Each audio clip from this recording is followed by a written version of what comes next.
心の水面へようこそ。昔から人と馴染めず、いつも一人で行動してきた。周りに合わせるのが苦手で、なんだか浮いている気がする。変わり者扱いされて集団に溶け込めない。今回の動画はそんなあなたのために作られました。学校や会社など社会では常に集団行動を求められます。日本では特に村社会的な文化が根強いため、集団に合わせなければならず、苦痛を感じる人も多いのではないでしょうか。集団の中で浮いている人や友達がいない人を最近ではぼっちと揶揄する言葉も聞きます。この根底にはそもそも孤独が悪いものであるという考え方があります。一人ぼっちはかわいそう、誰からも相手にされない、人生の負け組だ。そのようにして多くの人は孤独そのものをひどく恐れています。ですが実際はどうでしょうか。果たして本当に孤独とは悪いものなのでしょうか。実は仏教の教えでは孤独を決して悪いものとは考えません。孤独とは私たちが真の人生と対峙する上で絶対に避けては通れないものだからです。今回はブッダの教えを通じて孤独がいかに私たちにとって重要なものなのか、それを明らかにしていきたいと思います。あえてぼっちという言葉を使うのであれば、ぼっちなあなたにこそ仏教は最大の武器となります。仏教が初めての方にも噛み砕いてお話しいたしますので、ぜひ軽い気持ちで最後までお付き合いください。まず前提の知識として、開祖であるブッダがどのようにして仏教を開いたかを軽くご紹介します。ブッダとは目覚めたものを意味する言葉で、真理を悟った者のことを指す言葉です。ですのでブッダというのは人名でなく、悟りを得た人に与えられる称号のようなものです。最初に悟りを開いた開祖のブッダは、その名をゴータマ・シッダールタと言いました。シッダールタが最終的にどのようにしてブッダになったのか、それを先にお伝えしておくと、彼はただ一人菩提樹の下で瞑想をすることで悟りに至ったのです。つまりブッダはある意味で最強のぼっちだと言えるでしょう。彼の生涯そのものが孤独の道そのものでした。ここではブッダが悟りを開くまでの物語を通じて孤独について考えていきたいと思います。シッダールタはインドの小国の王子として生まれ、とても恵まれた環境で育ちました。多くの従者に囲まれ、何不自由のない生活。彼の父である国王シュットオダナはシッダールタが生まれた際に予言を授かっていました。もしシッダールタが大きくなって王位を継承すれば世界を治める天輪王に。だがもし出家すれば無常の悟りを得るブッダとなるだろう。そのような予言でした。それを聞いた国王は王位の継承を望んでいたため、シッダールタが出家しないように画策します。この世を憂いて出家などと言い出さないように、幼い頃から欲しいものは何でも与え過保護にしました。またシッダールタにはこの世の苦しみが見えないように、それらのものを遠ざけて育てていたのです。そうとは知らずに享楽の日々を過ごしていたシッダールタでしたが、29歳の時に初めて宮殿を出ます。御者のチャンダカが引く戦車に乗って城の外を見て回ります。宮殿には東西南北それぞれ4つの門がありました。ある日彼は東の門から城の外へ出ようとしました。するとそこで彼は老人を目にします。髪も歯も抜けて腰の曲がった老人の姿に驚いた彼は御者に問いかけます。チャンダカ、ともなる御者よ、この者はどうしたのか。彼の髪は他の人とは異なる。彼の体も他の人とは異なっている。殿下、彼があのような風貌なのは老人だからです。老人とは一体どういうものであるか。殿下、老人とはもはや長く生きることはできないものです。チャンダカよ、それならば私もまた老いるもの、老いを避けられないのだろうか。殿下、あなたも我々もまた老いるもの、老いを避けられないのです。これを知ったシッダールタは衝撃を受け、外出をやめ城に戻るよう御者へ伝えました。それから別の日、シッダールタは南の門から外に出かけようとしました。すると今度はそこで痩せ衰えた病人を目にします。チャンダカ、ともなる御者よ、この者はどうしたのか。彼の髪は他の人とは異なる。彼の体も他の人とは異なっている。殿下、彼は病人であるのです。病人とは一体どういうものであるのか。殿下、病人とはこの病から回復するかわからないものです。ちゃんだかよ。それならば私もまた病にかかるもの、病を避けられないのだろうか。殿下、あなたも我々もまた病にかかるもの、病を避けられないのです。シッダールタはこれにもショックを受け、外出をやめて城に引き返していきました。この出来事はシッダールタの心をさらに悩ませました。さらに今度は西の門から外へ出ようとしたシッダールタ。そこで骨と皮ばかりになって動かなくなった死者が人々に運ばれている様子を目にします。ちゃんだか、ともなる御者よ。この多くの人々の集まりは何だろう。この染められた布かごは何だろうか。殿下、このものは死人であるのです。死人とは一体どういうものであるのか。殿下、死人とは母や父、親族血族らが彼に会うことはできず、彼も母や父、親族血族らに会うことはできないということです。ちゃんだかよ。それならば私もまた死ぬもの、死を避けられないのだろうか。陛下や妃、親族血族は私に会えなくなるのだろうか。私も陛下や妃、親族血族に会えなくなるのだろうか。殿下、あなたも我々もまた死ぬもの、死を避けられないのです。あなたもまた陛下や妃、親族血族に会えなくなるのです。死人を目にしたシッダールタはこれまでにない大きな衝撃を受け、城へと引き返します。誰しも皆老い、病、死という苦しみからは逃れられないのだろうか。この3度の出来事によって絶望した彼でしたが、最後に残された北の門を出た際に出家者に出会います。ちゃんだか、ともなる御者よ。この者はどうしたのか。彼の頭は他の人とは異なる。彼の衣類も他の人とは異なっている。殿下、彼は出家者であるのです。出家者とは一体どういうものであるのか。殿下、出家者とは良き法を実践し、良き寂情を実践し、良き善行を実践し、良き幸徳を実践し、良き非暴力を実践し、良き生命への憐れみあるものということです。シッダールタはその出家者に近づき尋ねました。友よ、あなたはどうなさったのだろうか。あなたの頭は他の人とは異なる。あなたの衣類もまた他の人とは異なっている。殿下、私は出家者であるのです。あなたが出家者であるというのはどういうことであるのか。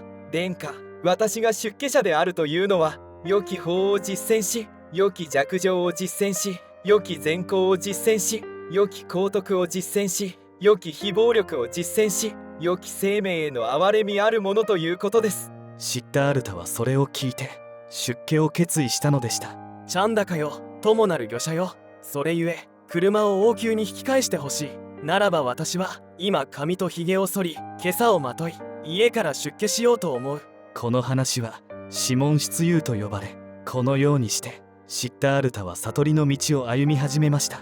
出家した彼は2人の師のもとで修行に励みます。1人目はアーラーラカーラーマ、2人目はウッタカラーマプッタというものです。シッダールタは瞬く間にその教えを吸収しました。そしてすぐに彼らと同じ境地に至るも、その教えに納得できず弟子を辞めてしまいます。その後彼は何人かの仲間と共に今度は激しい苦行を行うようになりました。断食や呼吸を止めるといった修行、焼けつくような直射日光を浴び続ける修行など、徹底的に肉体を痛めつける苦行です。6年もの長い間そのような苦行を続けましたが、何の教えにもたどり着けなかったシッダールタ。苦行もまた苦しみを解決する術ではないと考えて自ら苦行を捨てます。シッダールタが苦行を捨てた時、彼の苦行仲間は彼を軽蔑し、修行を捨てた者として罵り無視をするようになりました。それから近くの川で身を清めた彼は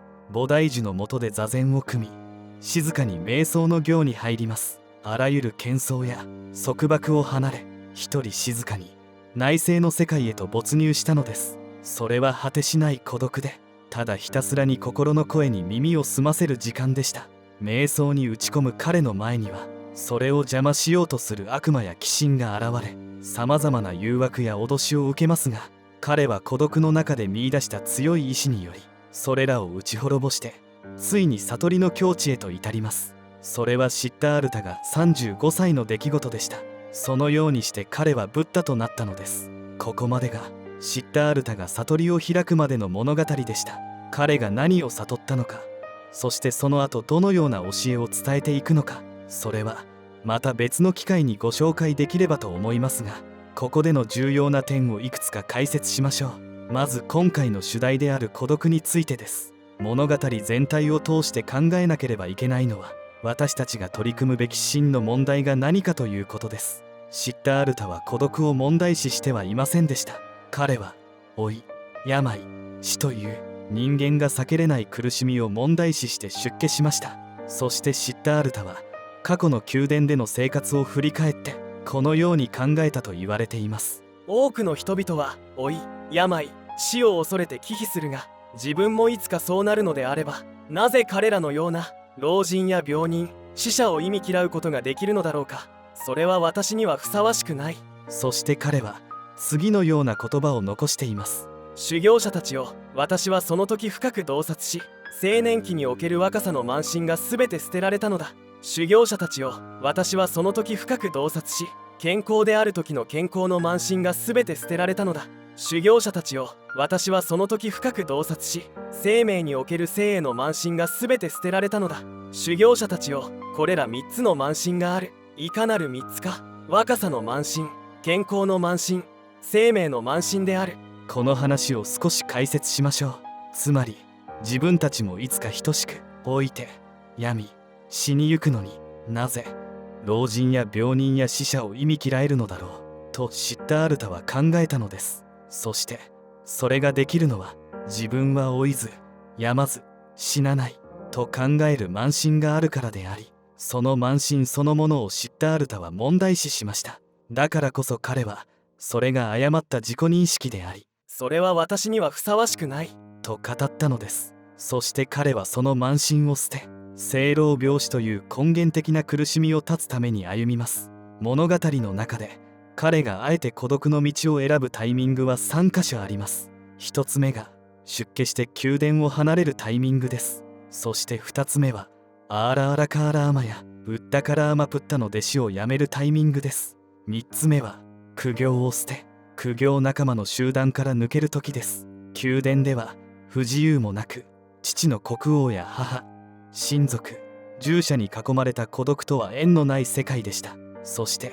2人の師匠についても何も考えず死の教えに盲従した方がある意味楽だったでしょう。そして苦行も辛いとはいえ、仲間がいることで安心感も感じていたはずです。それでも彼があえて孤独の道を選んだのはその問題意識からでした。大切なことは孤独になることへの恐れから本来の問題を見失ってはいけないということです。ブッダの言葉をまとめた経典スッタニパータからサの角の章の言葉をいくつか紹介します。仲間の中に置けば遊戯と陥落とがある。また子らに対する情愛は甚だ大である。愛しき者と別れることを厭いながらもの角のようにただ一人歩め。もし汝が懸命で共同し行儀正しい明敏な同伴者を得ないならば、例えば王が征服した国を捨て去るようにしての角のようにただ一人歩め。孤独に歩むことの重要性を説いたブッダの言葉です。実はこれらの言葉とは反対に良い友の重要性を説いた言葉もあります。例えば同じの角の章の一節です。学識豊かで真理をわきまえ、高邁明敏な友と交われ、いろいろとためになる事柄を知り、疑惑を去っての角のようにただ一人歩め。ただしここでも彼が言っているのは高邁明敏な友と交わり真理を深めることであって、孤独を紛らわすための友人関係ではないということです。シモン出遊の話を思い出してほしいのですが、あの話の中で良い友と言える人物が一人いました。それが誰かというと、シッタールタの出遊に同行した従者のチャンダカです。チャンダカは本来であればシッタールタが出家しないように、この世の苦しみなどを見せないように国王からも言われていたのではないかと推測されます。ですがチャンダカはシッタールタの問いに対して真実を隠すことなく伝えました。それはシッタールタにとっては大変なショックを与えることではありましたが、彼が正しく現状を理解し、彼の人生において本来取り組むべき問題が何か、それに気づくためのきっかけを与えてくれました。そのような意味においてシッタールタの悟りへの道を後押ししてくれたのが従者のチャンダカだと言えます。シモン出遊の原文でもシッタールタはチャンダカのことを友なる従者と呼んでいます。この世の真理を知り、それを正しく伝えてくれる存在として真の友の姿が描かれていたのではないでしょうか。ここまで最強のぼっちであるブッダの物語をご紹介しました。最後に改めて孤独というものについて仏教の観点で考えてみましょう。無料儒教の中には独生独死独孤独来という言葉があります。一人で生まれて一人で死ぬ、一人で去って一人で来たる、人間の無常の孤独について語った言葉です。つまりそもそも私は皆誰しも等しく常に孤独であるということです。ですから孤独を忌み嫌うことそのものがまず誤った自己認識であると言えるでしょう。シッタールタは自分も老病死を避けられないのに老病死を忌み嫌うのは慢心だと言っていました。一人ぼっちの人を見てぼっちだと揶揄するというのはシッタールタが問題視したことと全く同じ慢心があると考えられます。本来孤独な私たちが孤独を忌み嫌うこと自体がそもそもの誤りであると言えるでしょう。孤独である自分の本質を直視せずに一人ぼっちになりたくない、誰かとつながっていたいという本来はどうでもよい問題にとらわれていて、老病死のような根源的な問題への備えができていない状態にあるのです。その意味において孤独を問題視することそのものが真の問題からの逃避になってしまうのです。ですからむしろ私たちは積極的に孤独になるべきであって、その問題を認識しているぼっちこそ最強だと言えるのです。そしてもしあなたが一人でいることに恥ずかしさや後ろめたさを感じていたり、誰かにぼっちと揶揄されて嫌な気持ちになったり、もしくは惨めな気持ちを感じているのだとしたら、それはあなた自身が孤独というものを悪いものだと考えているからだと言えるでしょう。人生とは誰が勝者なのかを常に自分が決められる不思議なゲームです。もしぼっちなあなたが自分を敗者だ、負け組だと感じているのであれば、それはあなたが勝者を決める権限を自分ではない他者へと差し出しているのと同じです。そしてそれは全てこの世の真理を知らない誤った認識から生まれています。これは気持ちの問題ではなく、あくまで論理であり知恵の話です。ですからぼっちであることを他人に揶揄されたくないと思う前に、まずはあなたがあなたの孤独を受け入れることから始めてみてください。自分に打ち勝つための勇気をくれるブッダの言葉を送ります。仏典ダンマパダより第8章1000という数にちなんでの一節です。戦場において100万人に勝つよりもただ一つの自己に勝つ者こそ実に最上の勝利者である。自己に打ち勝つことは他の人々に勝つことよりも優れている。常に行いを慎み自己を整えている人、このような人の勝ち得た勝利を敗北に転ずることは神も天のガンダルバも悪魔も梵天もなすことができない。あなたが自分自身に打ち勝ち、その生まれながらの孤独を享受できるよう祈っています。さてシッタールタが悟りを開いた後どうなったかですが、実は後日談があります。悟りを開いてブッダとなった彼はその悟りを人に言っても理解してくれないだろうと思い、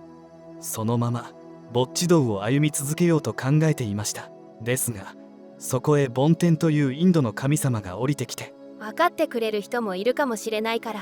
説法してくれないかとブッダを説得にかかります。この梵天様のお願いを聞いて彼はサールナートの地に向かいます。サールナートは彼が仲間と共に苦行をした場所です。ブッダが近づいてくると以前仲間だった苦行者たちは彼に気づきます。裏切り者がやってきたわけですから無視するなり侮蔑の言葉で追い払おうと考えましたが、どうやらブッダの様子が以前と全く異なります。あまりにも凛として気品漂う尊いブッダの佇まいに以前のシッタールタではないと分かったのです。そして彼らはブッダが座るための席を設け、彼の足を清める用意をして丁重に迎え入れました。そしてブッダはこの苦行仲間5人に対して初めての説法を行いました。これが世に言う諸天法輪であり、彼が修行の末に悟った真理を他者に授けた瞬間でした。そして5人の修行者はブッダの弟子となり、ここから仏教が始まったのです。